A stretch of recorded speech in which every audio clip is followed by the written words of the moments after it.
मित्रांनो, रंग माझा वेगळा या मालिकेच्या 3 मेच्या एपिसोडमध्ये आपण पाहणार आहोत की कार्तिक मुलींना विचारतो की तुमच्यासाठी पिझ्झा ऑर्डर करायचा का. मात्र त्या दोघीही आम्हाला पाणीपुरी खायची आहे म्हणून हट्ट करतात. कार्तिक आणि दीपा त्यांना समजवण्याचा प्रयत्न करतात, पण त्या दोघी ऐकून घेतच नाही. आणि शेवटी नाईलाजाने कार्तिक म्हणतो की ठीक आहे, जाऊ आपण पाणीपुरी खायला. आणि त्यामुळे त्या दोघी खुश होतात. तर कार्तिक याबद्दल आयेशाला कळवण्यासाठी तिला कॉल करायला जातो, पण तितक्यात दीपिका त्याच्या हातून मोबाईल हिसकावून घेते आणि त्यानंतर त्याच्या नकळत तो स्विच ऑफही करते. त्यानंतर ते चौघेजण पाणीपुरी खाण्यासाठी जातात. कार्तिक त्याचा फोन शोधत असतो, मात्र दीपिकाने तो तिच्या बॅगमध्ये लपवून ठेवलेला असतो. तर दुसरीकडे आयेशा कार्तिक आधी ज्या रेस्टॉरंटमध्ये होता तिथे पोहोचते, मात्र तिथे तिला कार्तिक कुठेही दिसत नाही. त्यानंतर ती मॅनेजरकडे चौकशी करते, तर तिला समजतं की थोड्याच वेळापूर्वी तो निघून गेला. आणि ते ऐकून आयेशाला धक्काच बसतो. त्यानंतर ती लगेच कार्तिकला कॉल करते, मात्र त्याचा फोनही स्विच ऑफ असतो.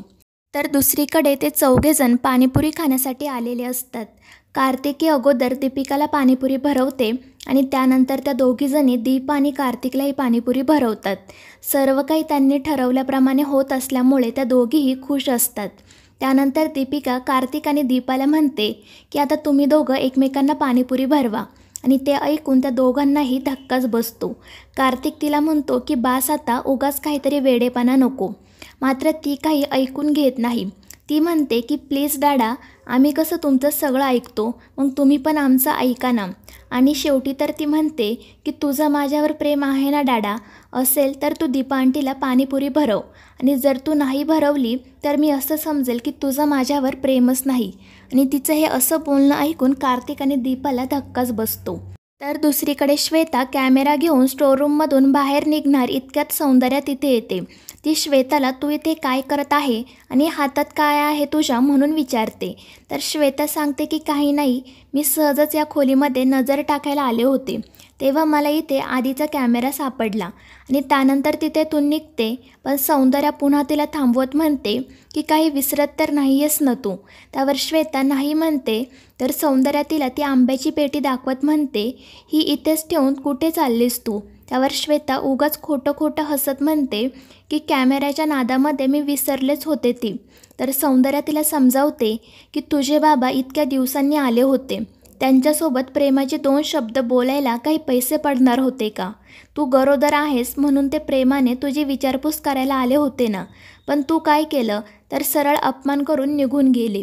त्यावर श्वेता म्हणते, आय एम सॉरी मम्मा, पण माझ्यात आणि माझ्या बाबांमध्ये जे काही आहे ते आम्ही दोघं बघून घेऊ, तुम्ही यात नका पडू प्लीज. मात्र सौंदर्या म्हणते की मी कुठल्या गोष्टीमध्ये पडायचं आणि कुठल्या गोष्टीमध्ये नाही पडायचं ते मी माझं ठरवते, ते तू मला सांगायची काही गरज नाही. आणि जे माझ्या नजरेला चुकीचं दिसतं ते मी बोलून दाखवते. आणि तू इनामदारांच्या घरात राहतेस ना, या घरची सून आहेस ना, मग हे लक्षात ठेवू की या घरामध्ये एखादा माणूस प्रेमाने चौकशी करायला आलेला असेल तर त्याच्याशी आदरानेच वागायला हवं. या घराचे संस्कार आहेत ते. आणि मी तुला किती वेळा सांगितलं की तू गरोदर आहेस, तू जे काही वागतेस त्याचा परिणाम बाळावरही होत आहे. तू फक्त इमॅजिन कर की तुझं बाळ पुढे जाऊन तुझ्याशी असं वागतंय, मग कसं वाटेल तुला. मात्र त्यावर श्वेता उत्तर देते की तेव्हाचं तेव्हा बघेल मी. आणि त्यामुळे सौंदर्या डोक्यालाच हात लावते. त्यानंतर ती श्वेताकडे तो कॅमेरा मागते, मात्र त्याला चार्जिंग नसते. त्यामुळे श्वेता अगोदर तो चार्ज करण्यासाठी घेऊन जाते. तर दुसरीकडे मुलींच्या हट्टापुढे नाईलाजाने कार्तिक दीपाला पाणीपुरी भरवतो, तर दीपा कार्तिकला. आणि त्यामुळे दोन्ही मुली खूपच खुश होतात. तर दीपा आणि कार्तिक त्यांच्या जुन्या आठवणींमध्ये हरवून जातात आणि दीपाच्या डोळ्यात नकळत पाणी येते. तर दुसरीकडे श्वेता कॅमेरा चार्ज करते आणि त्यानंतर ती त्यातील फोटोज आणि व्हिडिओज पाहत असते. आणि त्यातच तिला कार्तिक आणि दीपाचा होळीच्या दिवसाचा व्हिडिओ सापडतो आणि तो व्हिडिओ पाहून तिला मोठा धक्काच बसतो. ती मनाशी म्हणते की थँक गॉड हा कॅमेरा माझ्या हाती लागला. ते दीपा आणि कार्तिक यात जे काही बडबडलेत ते कोणालाही आत्ता तरी कळायला नको. हा कॅमेरा जर दुसरा कोणाला सापडला असता तर वाटच लागली असती. हे सोनं मला सापडलं आहे ते बरंच झालं. मात्र तितक्यात आधी तिथे तिच्या हातून तो कॅमेरा घेतो आणि त्यामुळे श्वेता खूपच घाबरते. आधी तिला विचारतो की कुठे सापडला होता तुला हा कॅमेरा.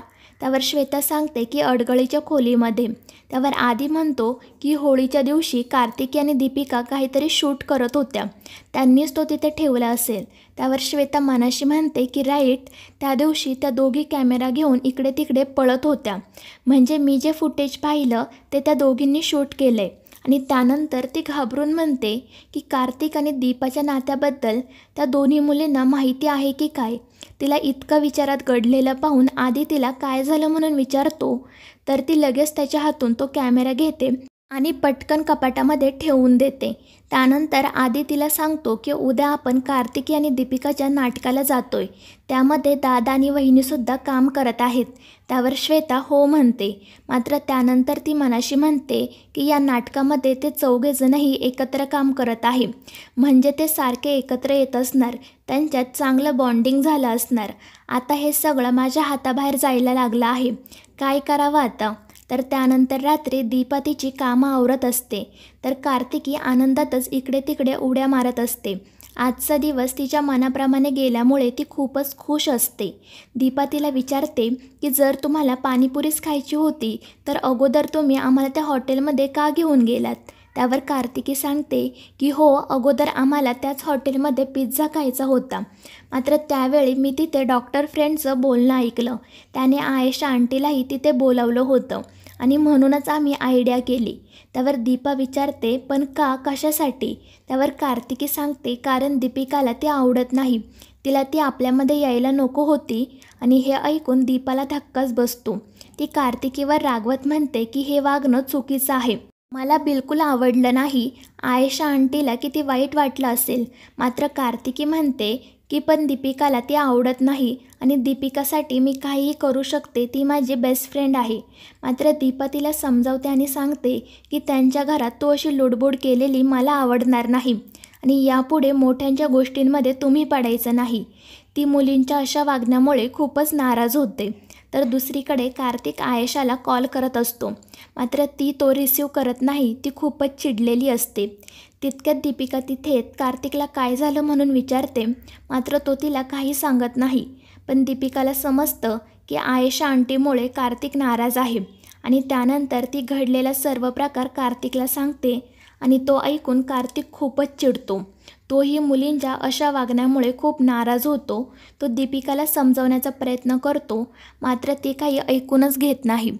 तर मित्रांनो, या मालिकेच्या पुढील भागांमध्ये आपण पाहणार आहोत की दुसऱ्या दिवशी शाळेमध्ये नाटक असतं, त्यासाठी सर्वजण जमलेले असतात.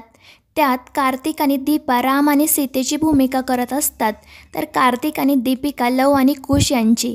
तर मित्रांनो, या मालिकेचे पुढील भाग अतिशय रंजक होणार आहेत. या मालिकेच्या पुढील भागांच्या अपडेटसाठी आपल्या चॅनलला सबस्क्राईब करा.